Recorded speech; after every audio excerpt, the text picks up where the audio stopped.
There's a new Star Wars show. Yeah, there is a new Star Wars show. Jude Law. Yeah. I haven't watched it yet. In our time, it literally just came out this week. I think I wanted to give it an episode or two. I mean, 2-episode premiere. But it looks like Steven Spielberg did Star Wars from the trailers. Yeah, 4 children end up on an adventure to make their way home after being lost in the galaxy following a discovery they make on their home planet. Yeah. It sounds cute. So I'm trying to actually mentally prepare myself to not be like, it's just the world of Star Wars. Let's just see if I like the show. I'm not worried about it being Star Wars. I mean, Nick Frost is in it, too. It's got Jude Law. It's got Nick Frost. And it just so happens to be in Star Wars. And it sounds fun. Kid adventure. So let's not shit on it, guys. They're going to shit on it. I know. If it's not good, shit on it. But if it just because it's Star Wars. Because now Star Wars is playing with genre. Everything's playing. That's the cool new thing. Used to be the multiverse. Now it's playing with genre. Hey, and we're kind of doing a multiverse movie. Yeah, in a weird way, yeah. Oh, yeah, your connection. Oh, did we? I thought we ended with it. No, you end it with a new connection. Okay, so we're going to start off with... Okay. Yeah. So the last week's connection game was Michael J. Fox, Demi Moore. My brain shit. Okay, so Michael J. Fox in Back to the Future 2. Okay. With Elijah Wood. Oh, damn, because he's the kid. He's the little gaming boy. Yeah, Play yeah. that with your hands. That's a baby's toy. It's not him, but it's the other one. And then him in Lord of the Rings with Viggo Mortensen and G.I. Jane. Viggo's and G.I. Jane, okay. That's good. That's a good one. Yeah. I somehow just kept wrapping Demi Moore back into Demi Moore, so... That's what I meant by deep cut. Like That's a good one. That's a good one. I don't know why, but I had this weird memory. I was like, I know Michael J. Fox and Elijah Wood are in a movie together. That's weird. And so I had to look it up to be like, what movie was it? And I was like, oh, yeah, Back to the Future. Just little guys. Little guys. Yeah. Yeah. Yeah. That's what I came up with. Nice. Yeah. Good job. Yeah. Thanks. This is Tommy. This is Jacob. This is Tommy and Jacob's Mixtape.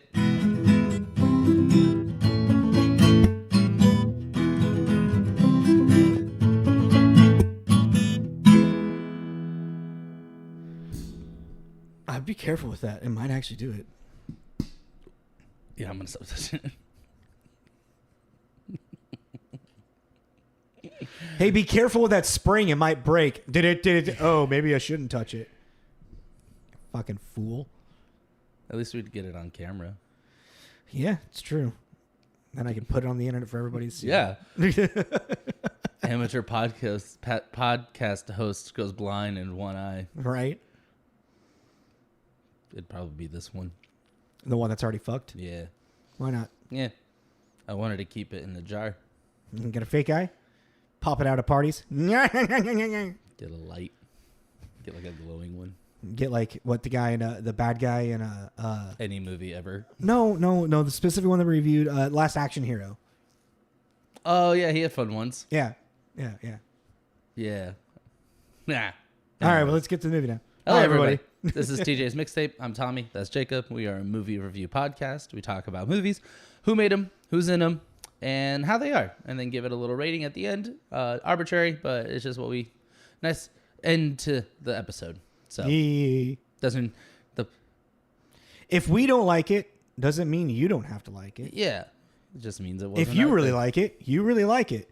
I like really shitty movies that people don't like. Yeah, you do. Yeah, very much so. Mm-hmm. So yeah, we're just gonna talk about it, and we are continuing with Happy Holidays, and we're gonna do some holiday movies. This was kind of weird. Kind of a weird, to me, kind of a stretch, kind of not at the same time. It's definitely not a stretch of a holiday movie. To me, it is. Like we were just saying, in my opinion, it's a stretch. Really? Yeah, it really is. But it isn't. I'm very conflicted about this movie. I'm conflicted about... Okay, well, did you enjoy it? I did. Okay, but I'm still conflicted about it. It's like I'll just say this. I really do like this movie until the end. Yeah. This is... very much a movie. Yes. If that makes sense. Like, the journey of the movie is very much a Christmas movie. Like a classic Christmas movie. Like, It's a Wonderful Life type thing. Yeah. but then it ends in a very non-traditional Christmas movie way. Which is nice. Yeah, but also Weird, but also like, let's just get into it. All right, so yeah. I feel like there's just like the way. let's get all the hummabajub. When did this come out, Tom? Oh wait, no. What is it about? A successful investment banker wakes up one day to find his life magically changed, now having a family with his college girlfriend. Yeah, just a glimpse. Just a glimpse of the theme of the movie is what if. That's the tagline, what if. And so yeah.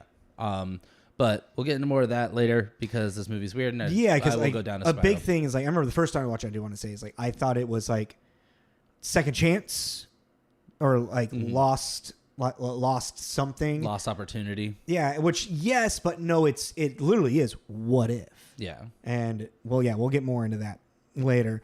December 22nd. Well, premiered December 12th, and then came out December 22nd officially. In the year 2000. It was number 30 box office. Yeah. I mean, this is like the end of the peak Nicolas Cage of the 90s, you know? Yeah, and this is also the same year that Gladiator came out, which I just thought was fun because Gladiator just came out. Gladiator 2 just came out. I was like, I don't care anything about Gladiator. Why are you bringing it up? The 24th anniversary of Gladiator. Cool. Most historically interactive movie of all time. It's still good. Joaquin Phoenix, man. Kills it. Bad guy. Yeah. That's all I remember. Yeah, he's really. That's I remember. More he's a really good, like he's a really evil motherfucker. How many movies for 2000? We haven't done it in a minute. 48. It was like 42-ish.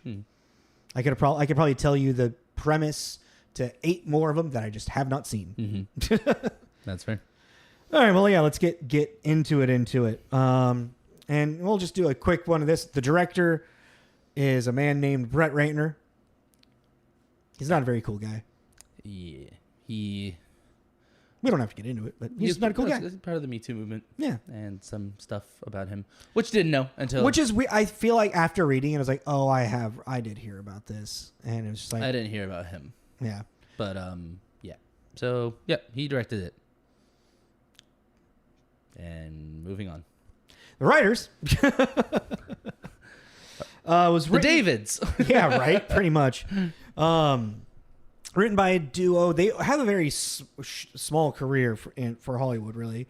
Written by David Diamond and David Weissman. They wrote most of their stuff together, except for like their first credit separately. But this was like one of their first movies together. They wrote together. They also wrote Evolution with David Duchovny, which is a great movie. And then I put down Old Dogs, which is like John Travolta, I think Martin Lawrence, and a couple other like older guys. No, that's Wild Hogs. Ah, yes, I'm thinking of Wild Hogs. Old Dogs is Travolta and Robin Williams, I want to say. I don't know anymore now. Yeah, no, Wild. You think of Wild Hogs, yeah. That's a wild movie. It's pretty. It's actually pretty. Oh yeah, John Travolta and Robin Williams. I'm actually like I'm now I'm turning Old Dogs into Wild Hogs, and I'm like, what is the point of what is the plot of this movie? What's the quick little IMDb synopsis? John Travolta and Robin Williams get an RV and some motorcycles, and they take a family trip to Neverland while singing about cars the whole time. And, you know... And trade faces. Yeah, there we go. Two friends and business partners find themselves turned upside down when strange circumstances lead them to be temporary guardians of 7-year-old twins. So it's 2 men and 2 twins. Interesting. Well, they wrote that movie, and they also wrote... the most recent one was a romantic comedy called When in Rome. I'm sorry, we'll move on for that. I'd actually watch this just to see their chemistry. Old Dogs? Yeah, John Travolta. As you were saying that, I was like, I kind of want to watch this, but I don't want to focus on that. I want to focus on the movie. I'm just curious how they do their thing, you know? Yeah, because I would never expect them in a movie. Yeah. I'm like, interesting. But yeah. So yeah, those are the Davids. Oh, wait, Wild Hogs isn't John Travolta. It's Tim Allen, isn't it? He's in that as well. And John Travolta? And Martin Lawrence and William H. Macy. What a crazy guy. Yeah. Ray Liotta's the bad guy. He's like... That's what I was making jokes about this movie, and I've never seen it. And then Dr. Cox, what's his name? Oh, I can't remember the actor's name. I never remember the actor's name, but I know what you're talking He's about. a gay police officer that keeps stumbling upon them, and he thinks that they're like a couple. A quapple. A quapple. A quapple. Quapple. They go to the club on the weekends. That's a wild cast. Yeah, it is. Yeah. And then Ray Liotta pops up. He's like, "I'm the bad guy." Ha! And you're like, "Yeah, you are. You would be the bad guy. You are the bad guy." All right. I feel like we're missing something before we talk. No, not really. We didn't really talk about the director. That's what it is. Yeah.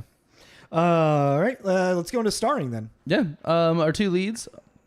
Well, our family man is Nicolas Cage, My man. who plays Jack Campbell, who we've done twice. We've talked about him, and we did 8mm, which I really want to rewatch again because I remember thinking that was kind of cool. And I'm a cat. I'm a sexy cat. Con Air. I was like, what's the other one? I'm a cat. I'm a sexy cat. I'm going to show you God does exist.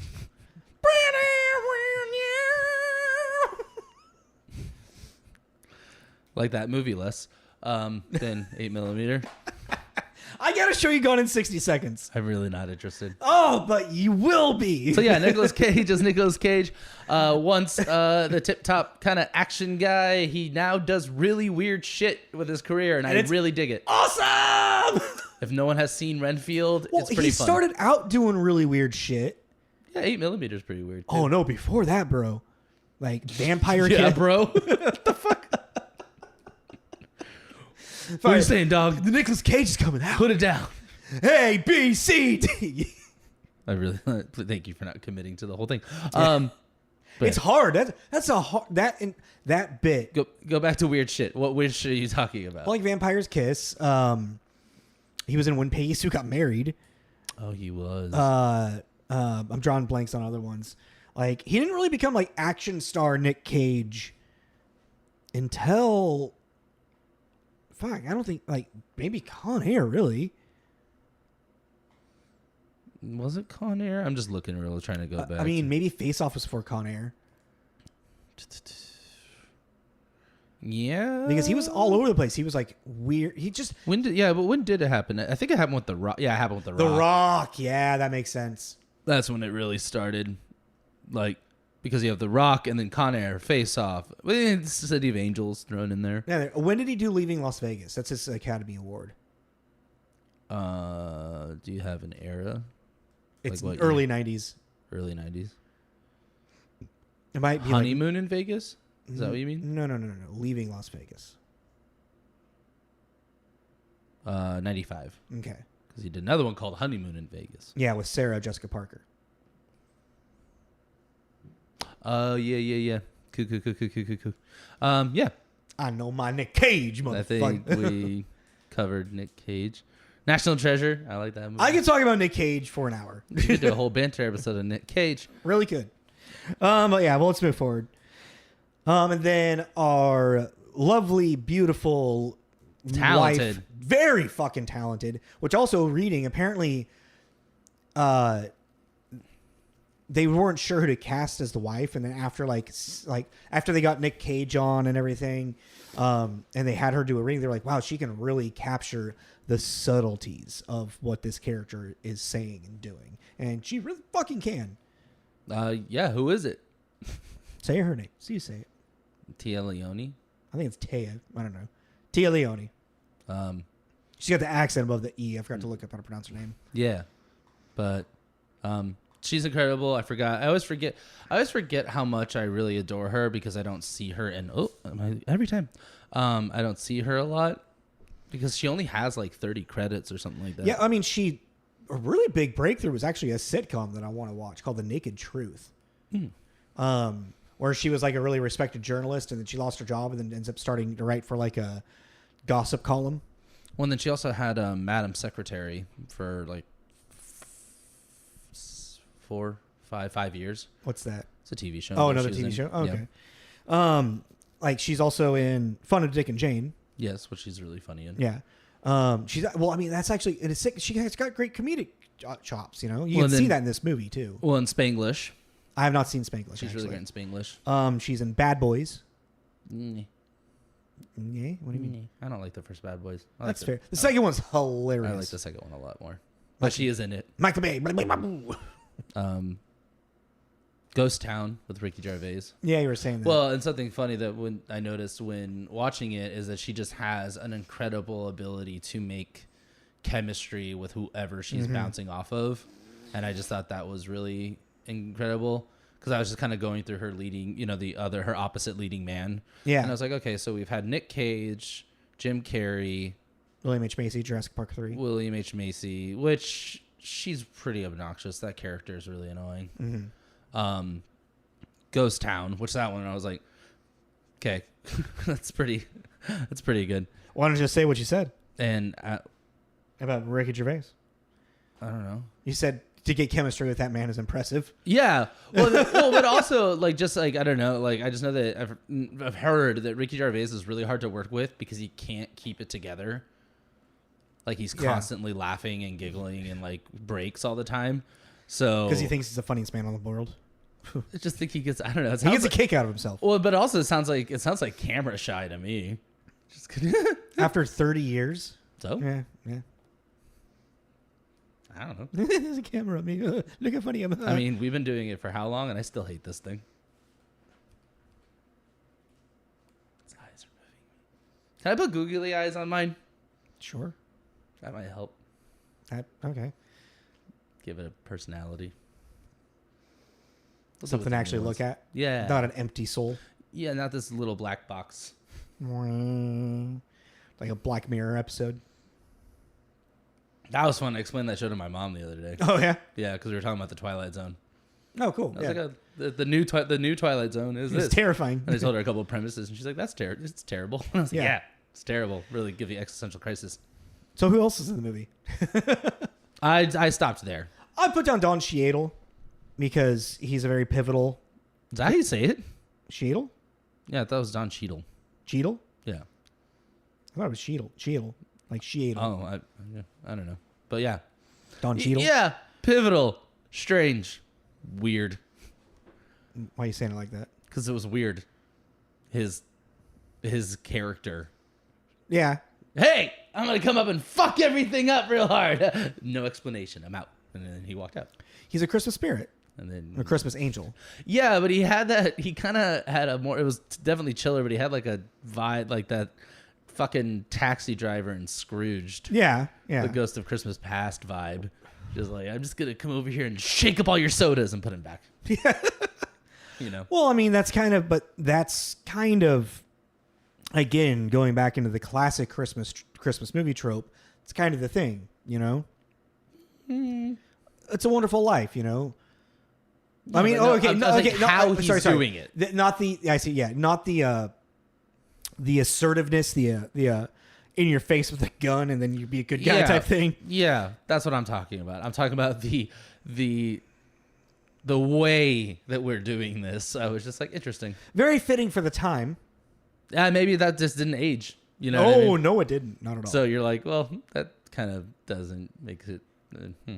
It's just like, and I think part of the direction of the character that was written, his aggressiveness and assertiveness is designed because of the thing of Jack Campbell when he comes up and he's like, let's make a business deal. You know, someone who is aggressive like that and he's still keeping his cool and trying to be a good guy, which then he receives a gift because of being a good guy. Yeah, I guess. I don't know. Well, I mean, that's the thing is that that's why he gets it. Yeah. Okay. Well, let's finish our. You want to get into reviews or do you want to do some shout outs? Like Jeremy Piven. Yeah. Like just a couple shout outs like Jeremy Piven. I'm totally blank. I gotta look at it. What's his name? I had it open. Where'd he go? Hello. The boss? Yeah. Joe Fasomer. And that's kind of it, really. Right? Yeah, really. Of the main. Mary Beth Hurt, which I just know from My Boyfriend's Back. Which there's the redhead. I can't remember the actress's name. 5 people that have seen that movie. My Boyfriend's Back? Yeah. A lot more people have seen that movie. Really? Our generation, not a lot of people have seen that movie. I'm sorry. I can't stand that movie. My boyfriend's back. Anyways. It's a fun movie. Is it? Yeah. Is it? I like it. Yeah, well, remember I know why you don't like it. Remember what we said earlier? You like shit. Damn. I know. Yeah, let's just do our scores and I'll pull up the reviews. Because I really just want to get into talking about this movie. Yeah, because I don't need to. We'll get into that. But yes. All right. So IMDb, it's got a 6.8. And then on Rotten Tomatoes, it's got a 53% tomato meter. So very half down the middle for critics. And then 68% popcorn. So 68 popcorn, 68 IMDb. That's people like us, like you and me, like you listening. So it's like Metacritic score came to a 42, which is mixed or average, with 8 positive, 15 mixed, and 5 negative. I'm really curious about the negatives. I had to kind of do a couple because a lot of them were really short. This also is now at the point where they're not. It's been long enough, So for a positive with a 75 by Jack Matthews at the New York Daily News, Cage is a wonderful light comedian. Cage is a wonderful light comedian. Were someone to remake It's a Wonderful Life, he'd be on the short list of the role for George Bailey.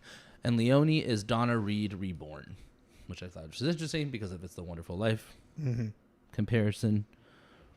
And then I put another positive down with a 63 by Lawrence Topman at the Charlotte Observer, a holiday fable that's not destined for immortality, but goes down more easily than most of the pap Hollywood tries to feed us every Christmas time. I like that review. Yeah. And I was like, that's kind of how I feel about it. Like, yeah, this is a good one to watch now.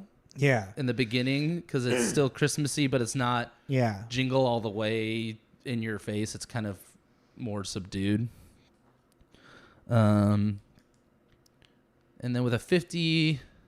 Oh, I like this one. With a 50 at Time by Richard Corliss, it just says, a film that's fun to argue with. And I wholeheartedly agreed with that. Yeah, 100%. It's very fun to just kind of... Why? About it. Jack, why are you doing this? Read the room, Jack. Let's see.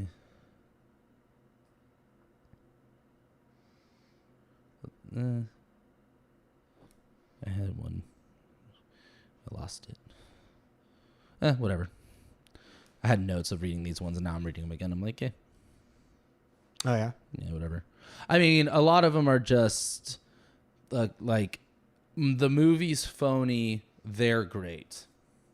Being Cage and Leoni. Yeah. And that's really a big... Yeah, I agree with that a lot too, actually. Yeah. Like, easier movie to tolerate. It should be if you like me or you're in love with Leoni, and it goes on about her performance in it and just being... She really steals the show. Well, yeah, she just has... And Nicolas Cage is great, too. Yeah, but Leoni... Like, Nicolas Cage does a great job carrying this movie, but Leoni, like enthralls you.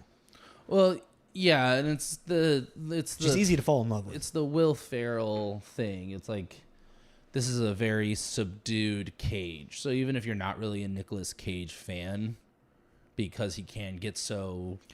At the very beginning of the movie. Yeah, that's very Cagean, and then he gets brought down to a level, and it's like with the situational of the way the movie is played out and the drama and the humor that are in it, it would have been very easy for them to go and for Cage to cage it up, and have some kind of, even like his freak out with the suit. Yeah. It could have really gone like a couple decibels higher and it stayed at a pretty normal A, B, C, level, so. And then the negative at the Chicago Reader with a 20 by Jonathan Rosenbaum. At first, I thought I was watching yet another version of A Christmas Carol. Then I wondered if it was a remake of It's a Wonderful Life. Finally, I gave up trying to find anything at all in it that was familiar. Or unfamiliar, excuse me. Yeah, okay. Because, I mean, that's a big thing about this movie is, like, even, like, when we get the glimpse of the other life, it's such a stereotypical, tropey family man. Yeah. Family Guy.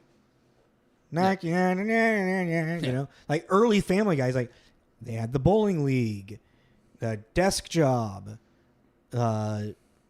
in-laws that have the thing. You know, there's a thing. Well, with yeah, the they're trying in-laws. to make it approachable to whatever their target audience was. Exactly, And yeah. That's the stuff you did, you know. Which is also still a very classic 1950s feel. Mm-hmm. And then the small town outside New York, the big city's just over there. Yeah, well, yeah, they're in Jersey, somewhere Yeah. in Jersey.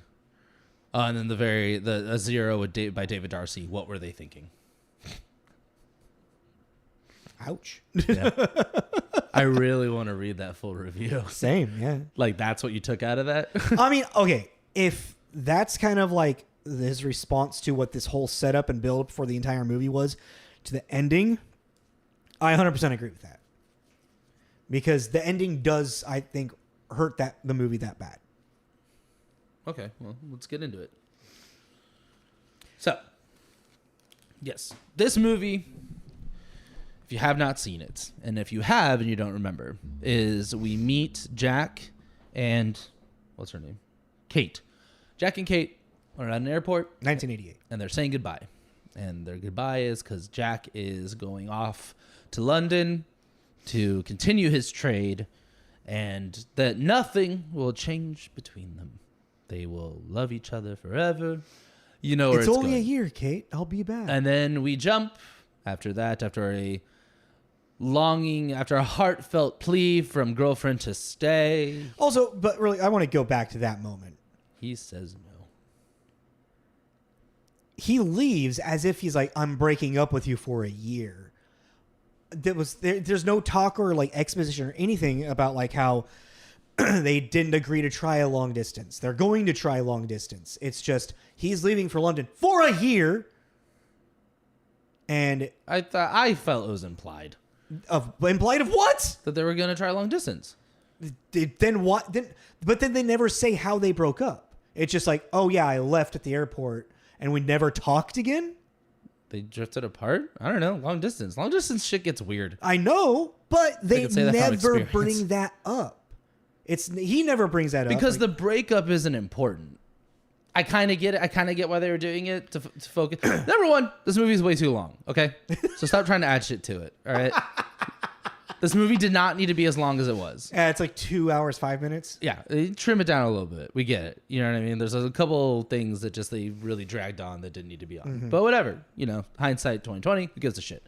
But it was, to me as a viewer, was implied that they were going to do long distance, and then again, from a writing standpoint, the breakup doesn't matter. The fact that they broke up is the important thing. True, yeah. You know, But it just feels like, okay, and that's like the thing with this movie is that there's so many things of like of questions or actions that's like this, like we're just accepting this because it's a glimpse or some shit, I guess. Well, and then it's funny. I was trying to remember what episode it was, but one of our past ones. Just to clarify, but I was talking about how when something I think now that you need to keep in mind when you're writing something is what happens after. Yeah. This movie does not have a before or after. To me, and that's what I kind of meant by it's a movie. It literally lives in the confines from action and cut, and that's it. Well, but I mean, sure.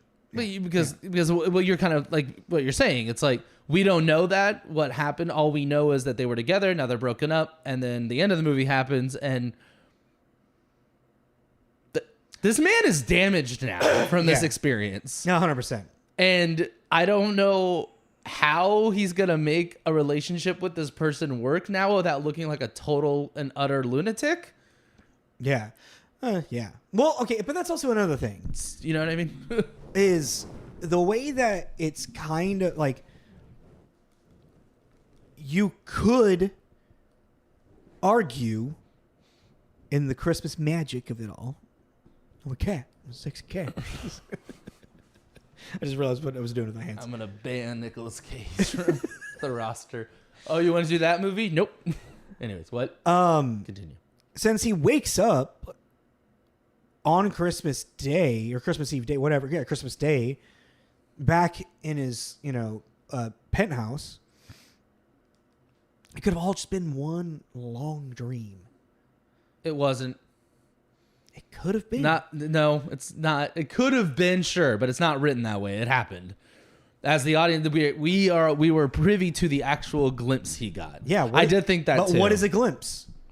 If it literally ended and he goes back to his normal life, what is that glimpse other than just a fucking literal dream? It was another dimension. It was another universe. It was the multiverse before they were calling it that in movies. Sure. Anyways, but back on track. But it doesn't officially say that. Okay. It says it's a glimpse. Just says a glimpse of another back life. on track. Back on track.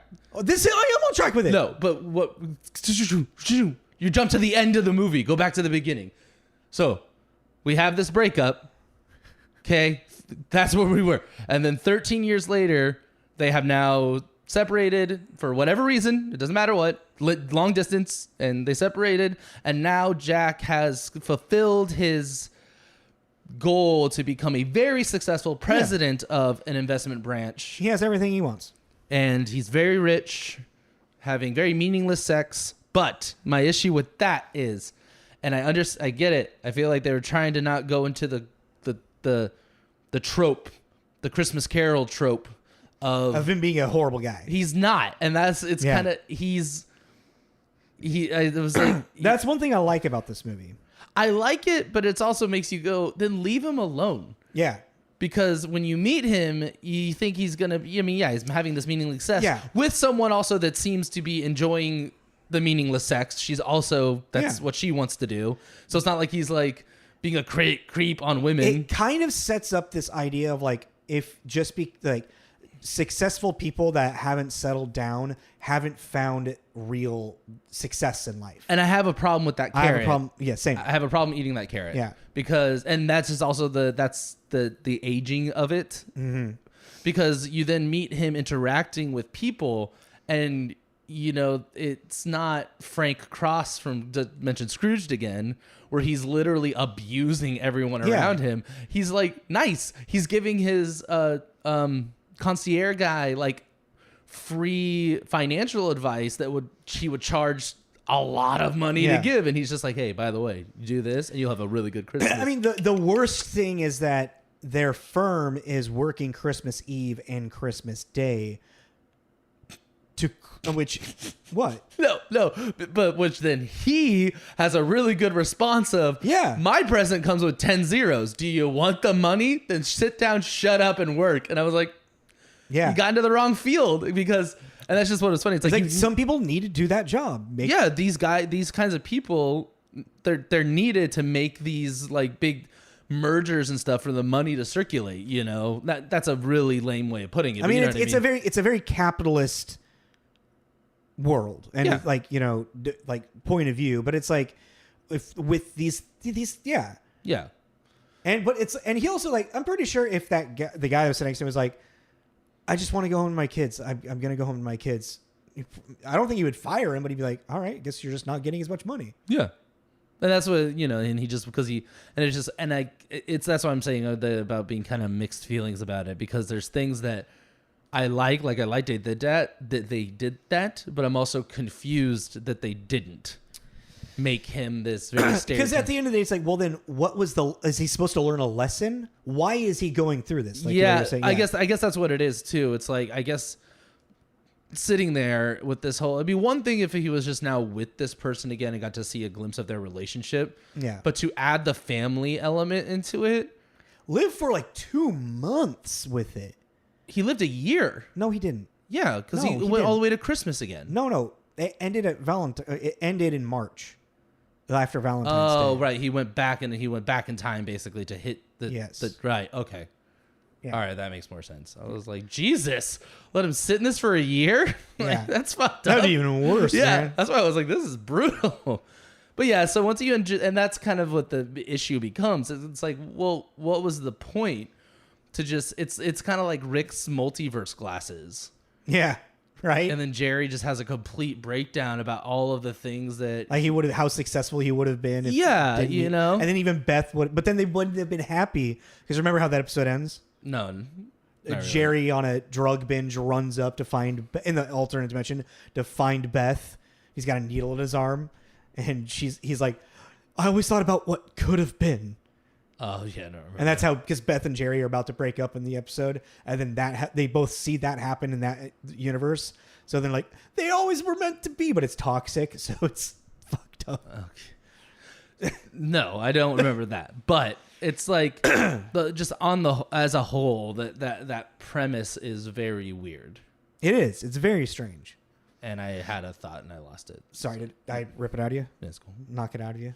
Well, keep it going. I mean, that's kind of, I mean, again, it's like, it has all of the recipes of what your traditional old school, Christmas movie would be, of A Christmas Carol, A Wonderful Life, visited by the Christmas spirit, to see the life that was never there. But in those movies, they were horrible. They needed to learn the Christmas love or whatever, they needed the Grinch needs his heart to grow 5 sizes too big, and like to give the gifts back to the Whoville, and this guy, he's literally. The Grinch was right. Just saying. This guy, Jack Campbell, what the fuck did he do?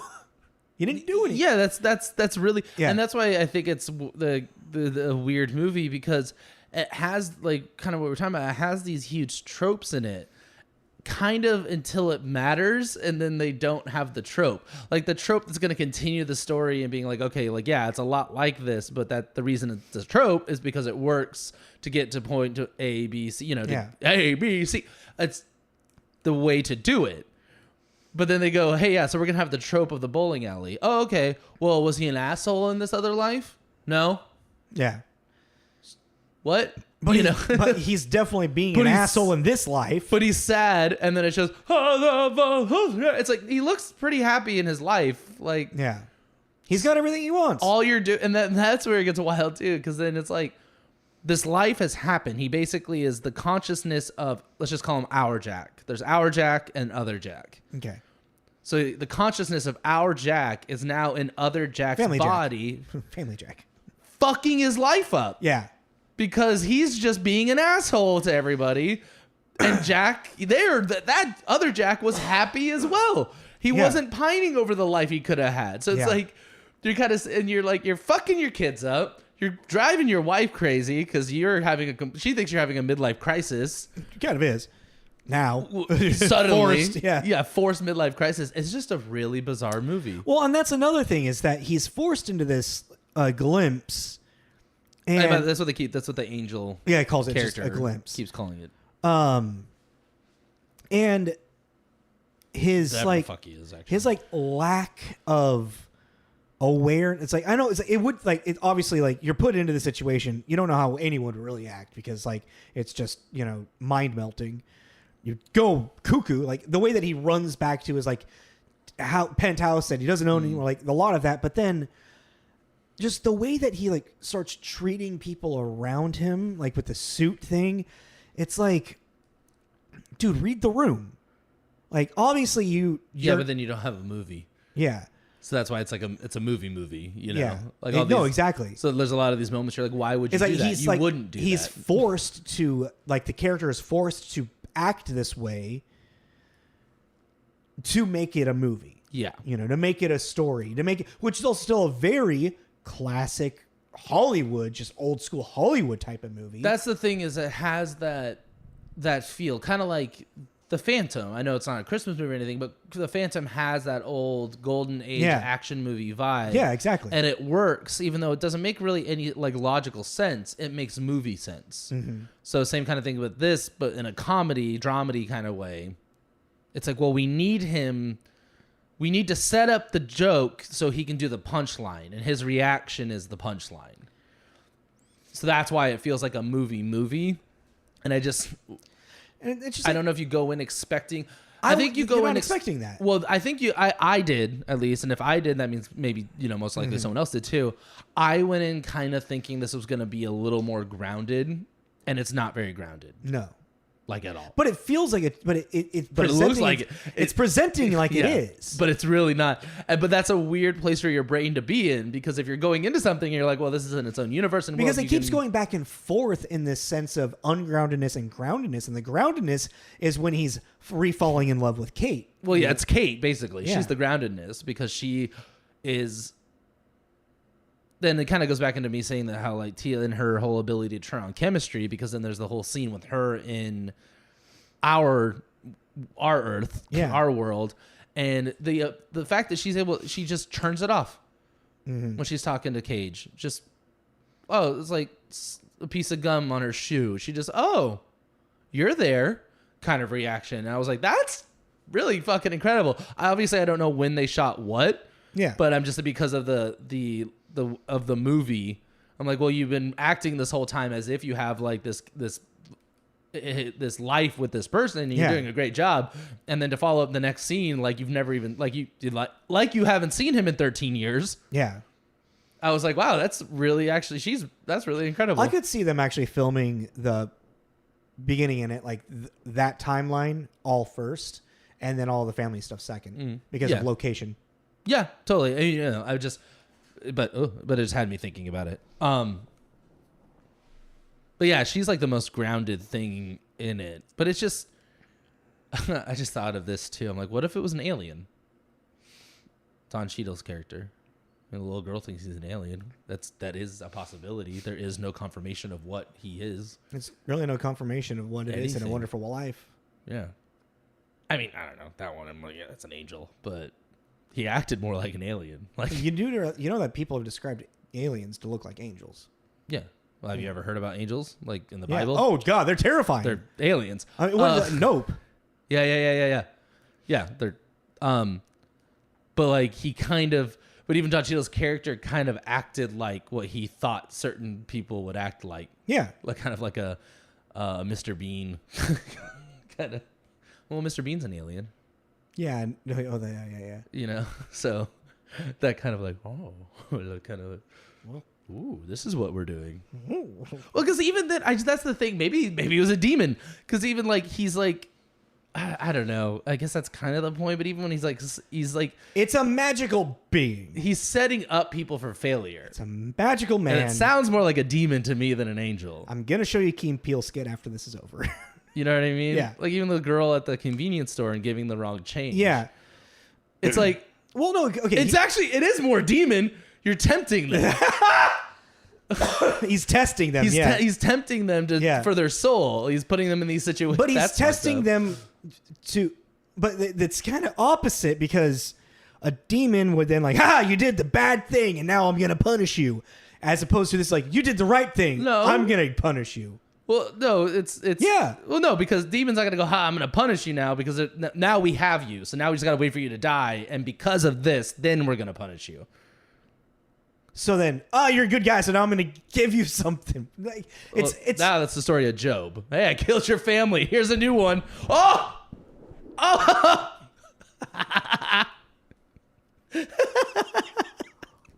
This is the story of Job. Oh my fucking God. Get the fuck out of here. That's pretty funny. I just can't, because okay, I mean it's not. It's not, but it's a fun thought.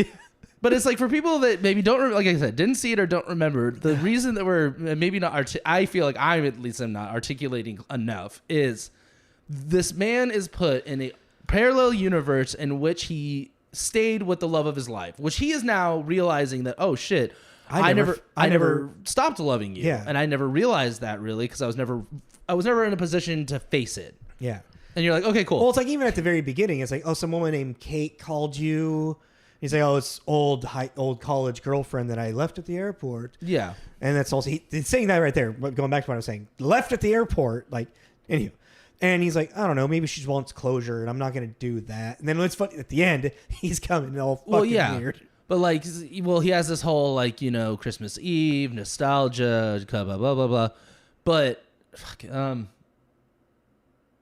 Oh, but the reason that like I'm so hooked on this is that this Jack goes into this other Jack's life, meets this Family Jack's children, his brand new little baby boy and his little girl, and I called it, but like the little girl can tell that this person is not her father. It looks like her father. It acts, but it walks like a duck, talks like a duck. It's definitely an alien. It's not your dad, and so they have this really kind of, which is one thing I kind of wish they played with more. The whole her thinking he's an alien thing, because that was just a really cute. I feel like they did enough with it because she's kind of like his confidant. Yeah, but which is really cute as well. But he only really has the anniversary one. There's the anniversary. There's the diaper changing. Yeah. But that was maybe focusing on it too much. Might have become too. It's 2.5. It's 2 hours and 5 minutes. Might have become too My Favorite Martian at that point. Fair. But so there's this whole thing about him now building a relationship, becoming a father to these people, to these little humans. A father and husband that he has been and best friend has been and son-in-law. And he has been forced into it. Yeah. And so now he's kind of like, well, I'm stuck, and it's not like this. Well, make the best of it. He just begins to accept it. Yeah, he just naturally becomes this person, and then the second because that person is in there in him, second it happens, Jack still, and then the second it happens, the fucking demon alien shows up and is like, ha ha, and then pulls the plug. Yeah, and it's a really hard carrot to eat because you're like, what was the fucking point? And that's where I get into like why I don't like this ending is because it is such a rip from under the rug. And then what did he learn? What did we learn as an audience? What are you trying to, as an artist and you're making something, what are you trying to tell the audience? Which is essentially that Jack's life is with success is not success and not happiness with the family you are. And some people just don't have that. So I feel like what it should have been was more... Or even can't have that. Yeah, exactly. So... Yeah, 100%. Yeah, even fucking worse. Well, it's like I've always say, it's like you can be a good father and not a good husband and vice versa. And I just mean, that's from you can be a good person to your friends, but a horrible person to... and I just say the father thing because, I'm a man and that's just my perspective. But I'm like, it means you can be a good blank and not a good blank. They're not mutually exclusive. Yeah. So it's like, and this kind of shows that he is a good father. That Jack was a good father. Yeah. Why are you fucking with that Jack? What did he do? Like your problem is with this Jack. So it's the melding of it is just really bizarre. But again, that's where it's like it's the glimpse. It's not real. Blah, blah, blah. It's sure felt real. You're getting it too attached to it's a multiverse thing where it's a glimpse. We got to think of it as a dream. Because this movie is about Jack. Yeah, and it's his Jack journey. Learning a lesson. Yeah, and he didn't need to learn a lesson. That's the problem. Well, that's even like weird too, because from a writing standpoint, it's like it feels like you just needed to tweak a couple things. I feel like it should have been like all right, I've given you this glimpse. You're in this life. I'm going to take you back to the other life, and if you don't like that and you want to come back here, you have X amount of days, X amount of time to let me know. And I'll bring you back. Did you give him like a receipt or something? Like when he gives the kid baby? That was an accident, but yes. Like I get a receipt or like a valet. Yeah. But that's the thing is like it was the lack of it was this whole of giving him, because if I was to wake up in an alternate dimension, 38 years or in another glimpse, whatever, I'm 38 years old, my age now, and I have a family like that, and I'm living it,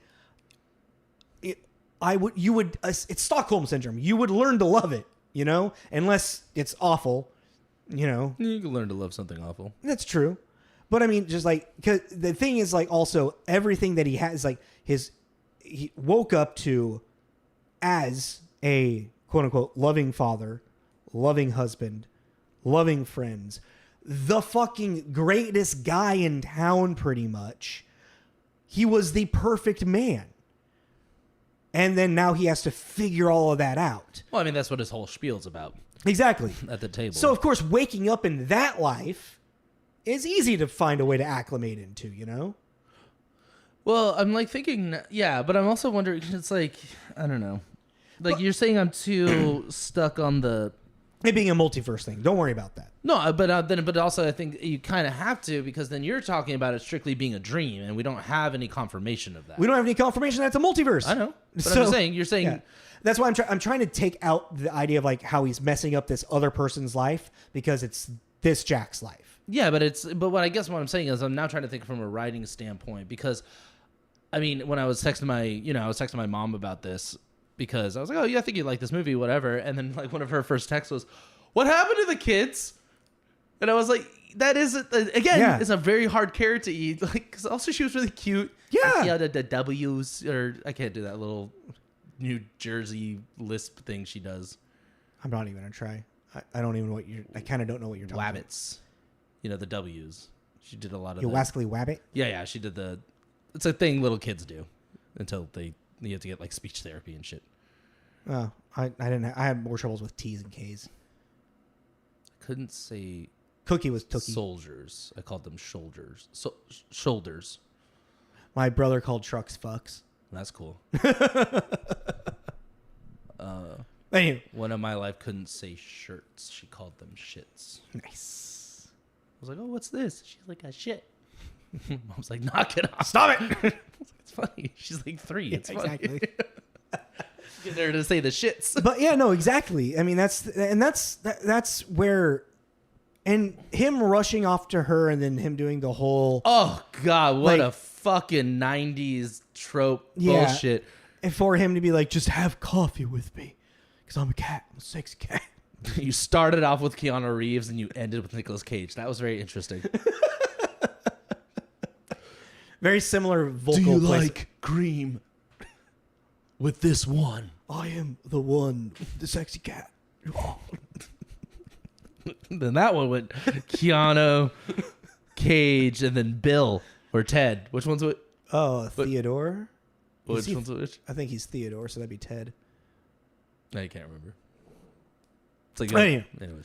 But yeah, him running off, and he convinces her to have the cup of coffee because she's moving off to Paris, France. I do think it would work. I think it would work for them too. But also the way that he blows up his life. I don't mean that.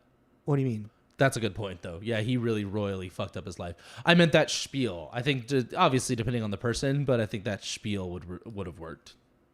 It was a very romantic gesture. Oh, 100%. You look like a crazy person. Oh, you're looking nuts. But hey, you're putting yourself out there. And you know, if that was happening in today's age, there would be he would be getting security on top of him. I had a dream.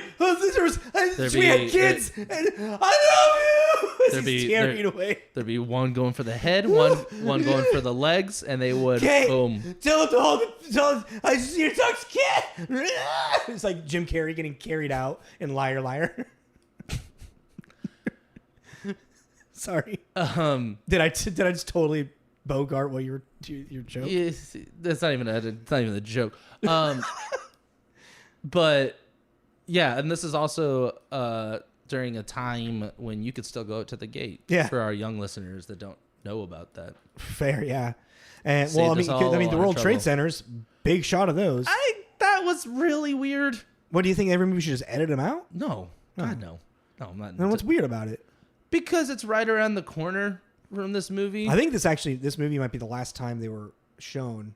That's what's weird. Usually when you see it, it's like 1985 or whatever, and you're like, well, okay, they're still going to be around for a while. But for a movie that came out in 2000, it's just really, I don't know. It's 9 months away. It's really eerie. Literally almost exactly 9 months away. I know, that's what I'm saying. Yeah. It's just, that's really eerie. I haven't experienced that yet, and it just kind of, I don't know, kind of like... Every time I see him, it's kind of like, oh, man. And that's the thing, though, is it doesn't for me because of the fact there is such this gap when Ghostbusters, and you see him in there and everything, and it just doesn't really, but it's just being so close. It's weird that it's the time that makes it weird for you, because it's literally, it's the visually seeing them.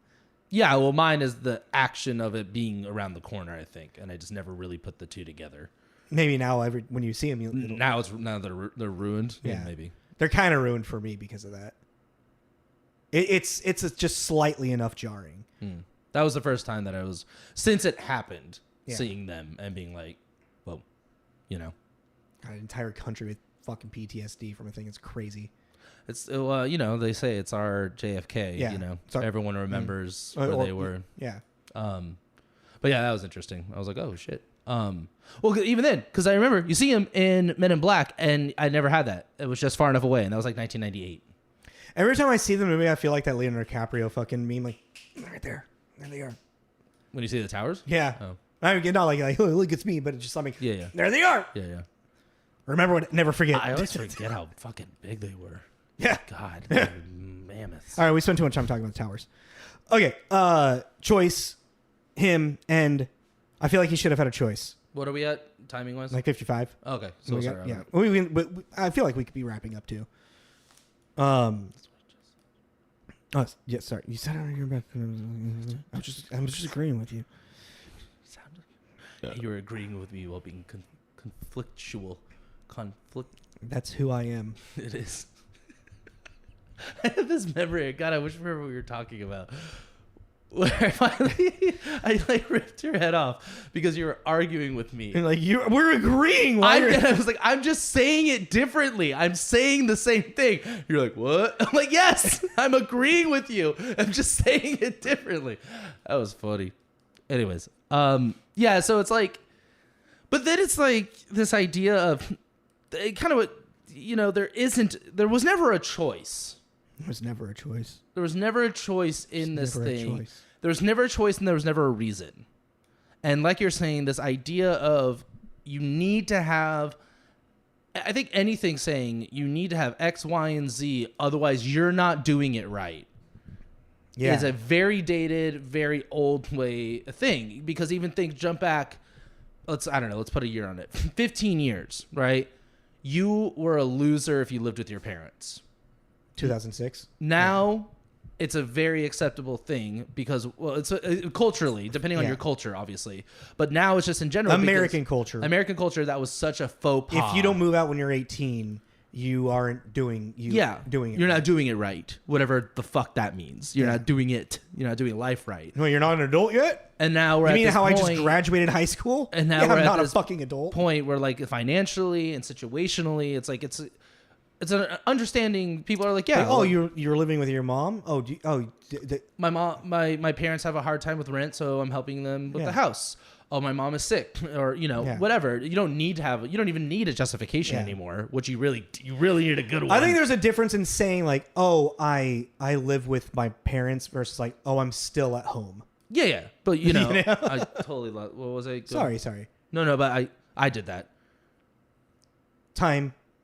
Like there's different. Oh yeah. So like, that's what I was saying. It was like something like that. Like to put you're not doing blank right if you're not doing blank. I think we have just kind of gotten past that point. If you don't have a kid and family before, or wife and kids before you're 30. Yeah, if you're not married and have kids. That used to be like burned into my head. Yeah, you're that age. Well, like when I was a teenager. Well, because like as a teenager, we're told that. I don't think teenagers are like.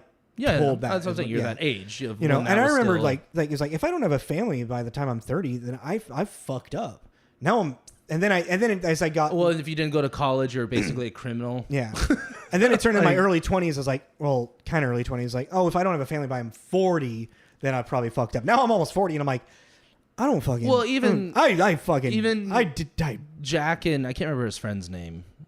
Piven's character. Yeah, but Piven's character are talking, and they're kind of implying, that they're like 34 somewhere in there, like mid 30s, and they're just talking about this thing that now, unless you kind of already have it, depending on your circumstance, this thing that we're all kind of really led to believe, our age too, of the house and the white picket fence. There's so many the American the dream. nuclear family. Yeah, the American dream thing. Yeah.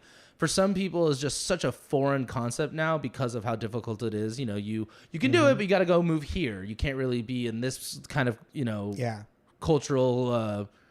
We epicenter. agreed, Jack, that raising the kids in the city was not a good idea. Yeah, it's like you see those videos on Instagram of those one bedroom apartments in New York City going for $5,000, and they're smaller than this room that we're in right now.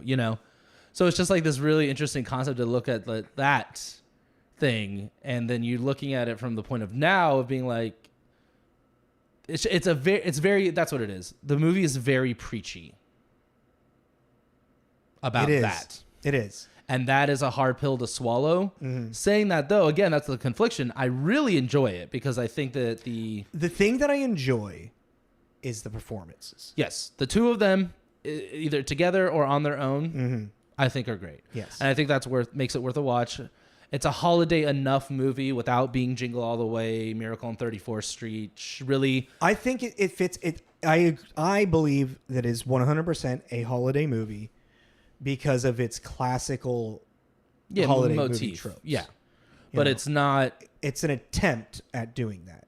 It doesn't jingle all the way. No.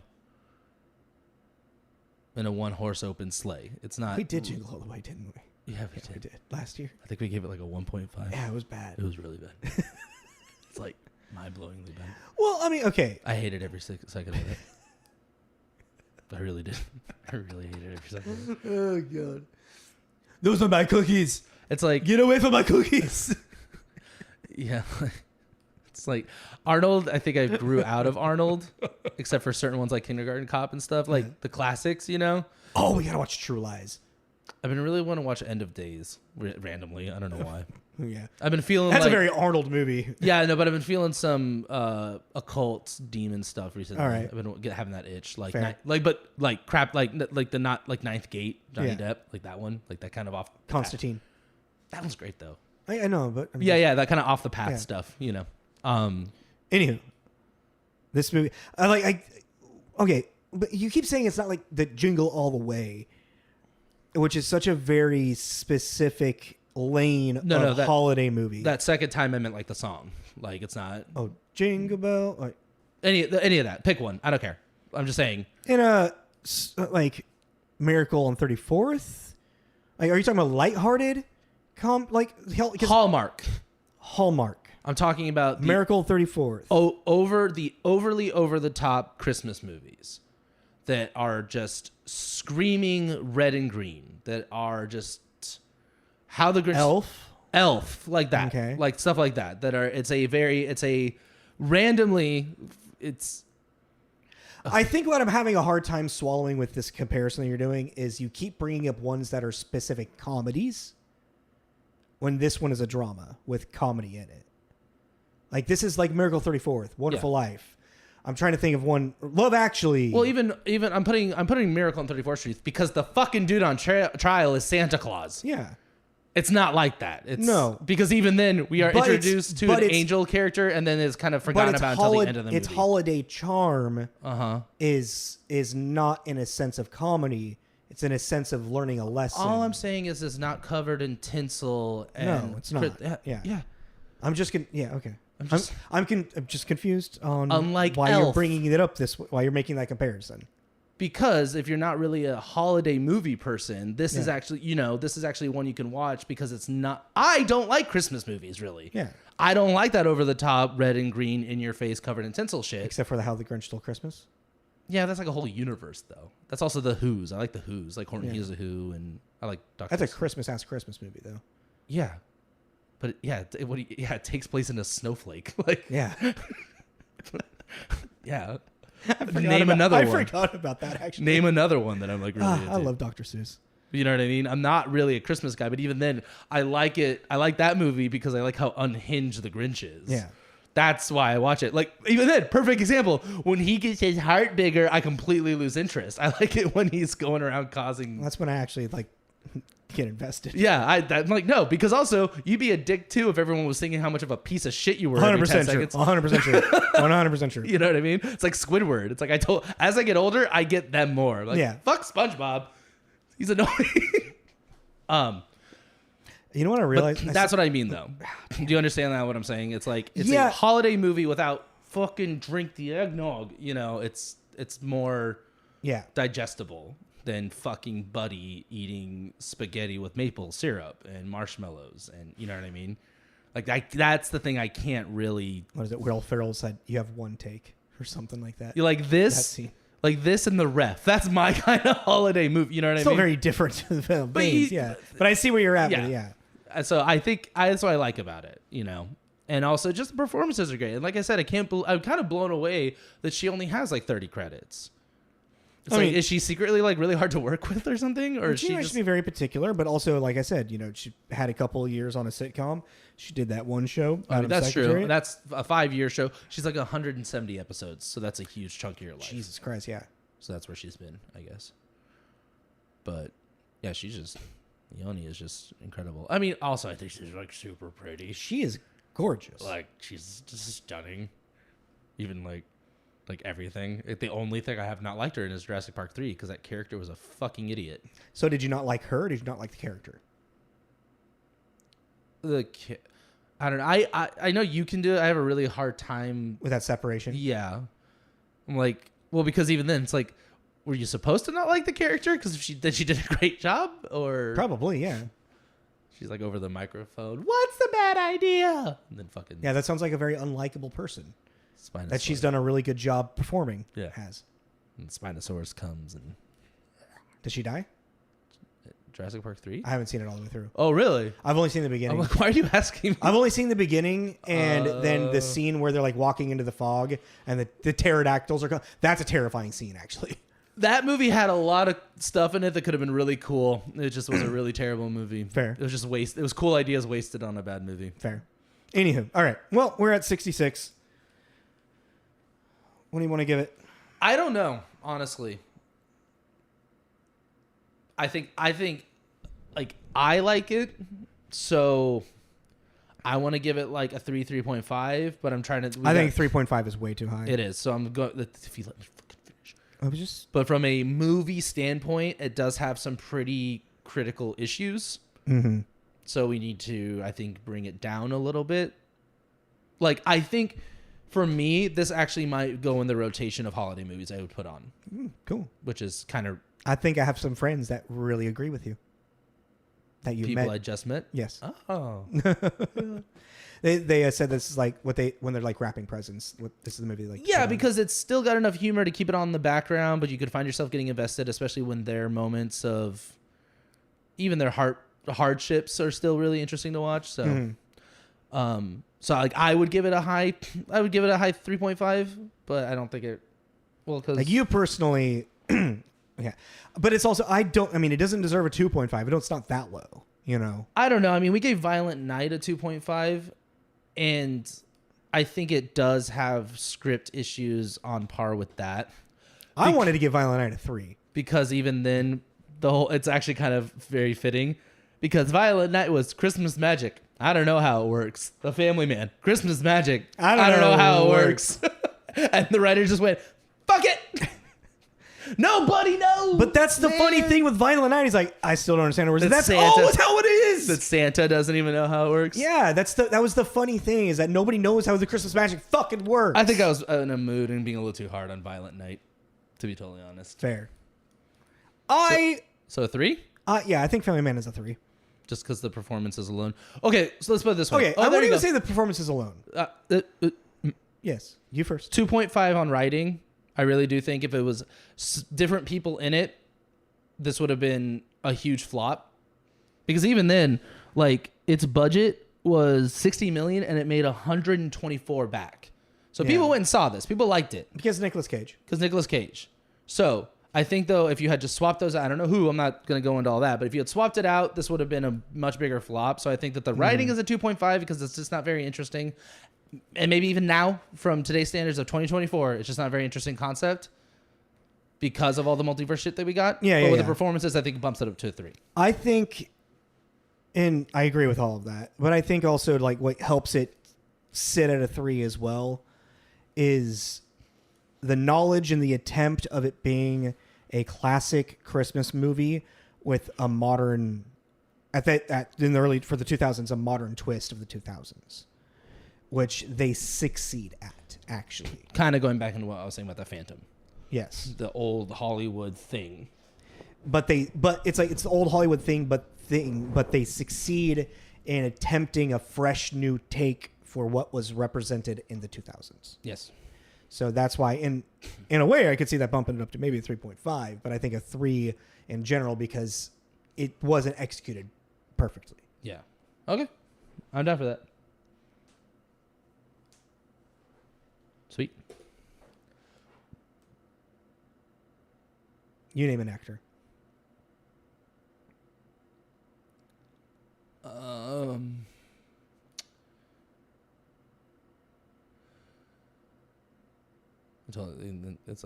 don't work under pressure. Hold on. I'm just gonna click the home button of IMDb, and whoever the first person that comes up that I know the name of and like know a movie they're in. Name is. We've watched how many movies and reviewed how many movies? Can't think of it. 8 off the top. John Cleese. John Cleese. Okay. Don Cheadle. John Cleese. Okay. I'll explain the game again. You got to start with one of these actors and then think of a co-star in that, and then a movie that they're in that could connect to the other person. It's a really hard game to explain, I feel. Yeah. I already have I have a prediction. I don't want to say it though because I don't want to ruin the game. But I have a prediction of John Cleese is the bridge that's going to be made. This is kind of a rough one, actually. John Cleese, older actor, really. Not a Monty Python. That's what I'm saying. There's one movie that I'm like, I think it's going to be the key that people are going to forget that he's in. That John Cleese is in? Mm-hmm. Is it something about betting? Oh, no. Okay. No, way more like obscure little role. Oh, really? Yeah, okay. Yeah. Anywho, so yeah, that's next week's game. John Cleese to Don Cheadle. And then next week we will be reviewing. Yeah, Bad Santa. Bad Santa. I think that's gonna be really rough. I don't think I've actually ever seen it all the way through. Oh, really? Mm-hmm. Oh, you're in for a ride. That's what I'm saying. I think it's gonna be rough. I mean, we've never done Billy Bob Thornton, mm-hmm. and I feel like he's kind of making his. You do know how raunchy it is, right? Yeah. Okay. I've seen clips of it. It's just, okay. I think we're getting to that Billy Bob Thornton reprise of his career thing right now. Should we do? We need to find, if we can. Let's try to do the unrated version. Okay. So we are gonna be doing the unrated version of Bad Santa next week. Please God, that really join us for is a that. wild time. Follow us on Instagram and Facebook. On there, you'll see all of our promos for the episodes that are coming up. Click on our profile. On there will be a link tree, and that will just help you find wherever you like to listen, whether it be Spotify, Apple, which seem to be the only two left. And we do have video on YouTube if you're just listening to the audio. So if you want to see these ugly mugs, then go ahead and I'm a handsome boy. click subscribe on that. Top called me handsome the other day, and I will not let her forget it. And I think that's it, right? You're not calling me. You're just guessing. Yeah. This is Tommy. This is Jacob. This is Tommy and Jacob's mixtape. I'm pretty. Pretty ugly. God damn it. All right, bye, y'all.